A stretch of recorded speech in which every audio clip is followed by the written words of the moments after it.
ஐயா பஸ் எப்போ வரும்? இங்க எதுக்கு நிக்கிறீங்க? ஏண்டா பட்டணத்து அறிவு கட்ட முண்டம், பஸ் ஸ்டாப்ல எதுக்கு அனுப்பாங்க? பஸ் வந்தா தானே. வராத ஊரெல்லாம் ஒரே ஸ்ட்ரைக்கு, எல்லா ரூட்டையும் மாத்தி விட்டாங்க. இந்த ரூட்ல பஸ் இல்ல, சைக்கிள் கூட வராது. என்ன சிட்டி இது? இதுக்கே இப்படி நீங்க அழுத்துக்கிறீங்க. தினம் இந்த மாதிரி எக்கச்சக்கமான பிரச்சனைகளை நாங்க சந்திச்சுக்கிட்டு இருக்கோம். ஐயோ இப்போ என்னடி பண்றது? நீங்க நினைச்சா என்ன வேணாலும் பண்ணலாமே. சும்மா நடந்து போறவன பார்த்து கண்ணடிக்கலாம், பின்னாடியே வந்தான்னா சார் இவன் ஈவ்டீசிங் பண்ணாலும் போலீஸ்ல புடிச்சு கொடுக்கலாம். சைக்கிள்ல போறவனுக்கு லவ் லெட்டர் கொடுக்கலாம், கார்ல போறவன கல்யாணம் பண்ணிக்கலாம். இதுக்கும் ஒரு படி மேல போய் முன்ன பின்ன தெரியாதவன கூட்டிக்கிட்டு ஓடிடலாம். அப்பனே ஆத்தாலே தூக்குல தொங்க போடலாம். இப்படி நீங்க இந்த சமுதாயத்துக்கு எவ்வளவோ சேவை செய்யலாம் இல்லையா சார்? கரெக்ட். என் பொண்ணு இப்படிதான் ஓடி போச்சு, ஆனா நான் தூக்கல தொங்கல. மானஸ்தன் சார், மானஸ்தன். முதல்ல இப்படிப்பட்ட ஆளை தான் கொளுத்தணும். எக்ஸ்கியூஸ் மீ மேடம், ஒரு சின்ன டவுட். என்ன உடம்பு எப்படி ஓ இருக்கு? Very sorry, very sorry. இவ்வளவு நேரம் நான் முகத்தை மட்டுமே பார்த்துட்டு இருந்துட்டேன். 1 minute. Left hand, right hand, போட்டு பிரமாதமா இருக்கு. ஏய் ஓகே ஓகே புரியுது. என்னடா இவ்வளவு நேரமா நம்மள கிண்டல் பண்ணாம இவ்வளவு மட்டும் கிண்டல் பண்ணாலும் டென்ஷன் ஆறீங்க. உங்களுக்கு என்ன, எவனாச்சும் பைக்ல வருவான், அள்ளு சில்லற கிடைக்குமானே ஹாய்னு கையை போட்டு போயிட்டே இருக்க போறீங்க. அதானே உங்களுக்கு என்னம்மா, எவனாவது லிஃப்ட் கொடுப்பான், எங்களை சொல்லு. என்னையா நீ பொண்ணுங்களுக்கு லிஃப்ட் கொடுக்கறமா, வயசான நமக்கு லிஃப்ட் கொடுக்க மாட்டாங்க சார். பொண்ணுங்க கை நீட்டினா வண்டி நிக்கும், நாம கை நீட்டினா டாட்டா காமிச்சிட்டு போடுவானுங்க. ஆமா ஆமா, படிச்சவனுங்க நிறைய இருக்கிற ஊர்ல அப்படிதான் இருக்கும். அப்பேற்பட்ட சென்னை மாநகரத்திலையும் பெரியவங்களுக்கு சேவை செய்யறதே தன் வாழ்க்கையின் லட்சியமா கொண்ட ஒரு மகானும் இருக்கார். அப்படிப்பட்ட ஒரு மகான் இந்த லொக்காலிட்டியில நான் பார்த்ததே இல்லையே. உன் ராசி எப்படி, நான் என்ன செய்யட்டும்? குறுக்க பேசிட்டு யாருப்பா அப்பேற்பட்ட மகான்? அதோ அந்த கேரேஜுக்கு போனீங்கன்னா மாணிக்குன்னு ஒருத்தர் இருப்பார். அவர்கிட்ட உங்க பிரச்சனையை சொன்னீங்கன்னா அவர் உங்களை கார்லயே கூட்டிட்டு போவார். எனக்கு என்னமோ நம்பிக்கை இல்ல. சும்மா ஏன் அவசரமா பேசிக்கிட்டு, போய் என்னன்னு தான் கேட்டு பாப்போமே.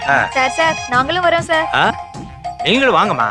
நோ நோ, அவர் பெருசுங்களை மட்டும்தான் அலோவ் பண்ணுவாரு, சிறுசுங்களை அலோவ் பண்ண மாட்டார். எதுக்கு ட்ரை பண்ணி பாருங்க. அதெல்லாம் நாங்க பாத்துக்கிறோம், நீங்க வாங்கம்மா.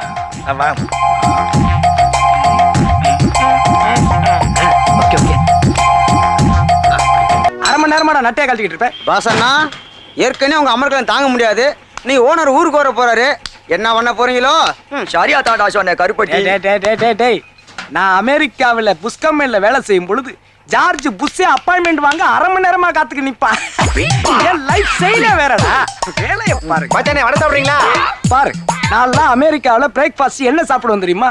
மேரி டோன், Pizza Hut, Pizza Corner, cutlet, இப்படிதான் சாப்பிடுவேன். ஆனா தமிழ்நாட்டுல பாரு, லோக்கல் அடை வடனுக்கிட்டு அட்ஜஸ்ட் பண்ணிக்கிறேன். என்ன பண்றது, வந்துட்டேனே. என்னடா உன் தொடையில தொட்ட மாதிரி துடிக்கிற? சரி தொட்டு பாரு. வடக்கு மாட்டின எலி மறந்துக்கிட்டு வாய பாரு, கருமம் பிடிச்சவன். வடையில நூல் இருக்கு. நீ கொடுக்குற 1 ரூபாய்க்கு அப்புறம் பேண்ட் ஷர்ட்டா இருக்கும். பாருடா, வடை விக்கிறவனா சாலமன் பாப்பா ரேஞ்சுக்கு பேசிட்டு இருக்கான். இவங்கள சொல்லி தப்பு இல்ல, எல்லாம் சன் டிவி அரட்டை அரங்கத்தை பார்த்துட்டு அகராயத்தனமா பேசிட்டு இருக்காங்க. எத்தனை பேரா கிளம்பி இருக்கீங்க ஊசி போன வடையை வித்து ஊருக்குள்ள கால்ரா பரப்புறதுக்கு? காலையில 5 மணிக்கு எந்திரிச்சு 5:30 மணிக்கு மாவாட்டி 6 மணிக்கு வடை சுட்டு நாயா பேய அலைஞ்சு விக்கிறோம். கெட்டு போறதுக்கு மட்டும் வாங்கி சாப்பிட்டு இருக்கணும். எங்களுக்கு 1008 வேலை இருக்குடா. ஆமா, இவர் பெரிய சந்திரபாபு நாயுடு, ஆபீஸ் போய் கையெழுத்து போடணும். டேய், எந்த ஸ்டேட்டுக்கு எந்த சிஎம்னு தெரியாமலே பேசிட்டு இருக்கான்டா. டேய், தமிழ்நாட்டு சிஎம் யாருடா? சந்திரபாபு நாயுடு காரு. ஏண்டா, தமிழ்நாட்டுடைய சிஎம் புரட்சி தலைவி செல்வி ஜெயலலிதா இருக்கும் பொழுது சந்திரபாபு நாயுடு நான் சொல்றேன். டேய், ஊசி போன வடையை வித்தது கூட நான் மன்னிச்சிருவேன். ஆனா தமிழ்நாட்டுடைய சிஎம் செல்வி ஜெயலலிதா இல்ல சந்திரபாபு நாயுடுன்னு சொன்ன பாரு, உன்னை உயிரோடவே கொளுத்து.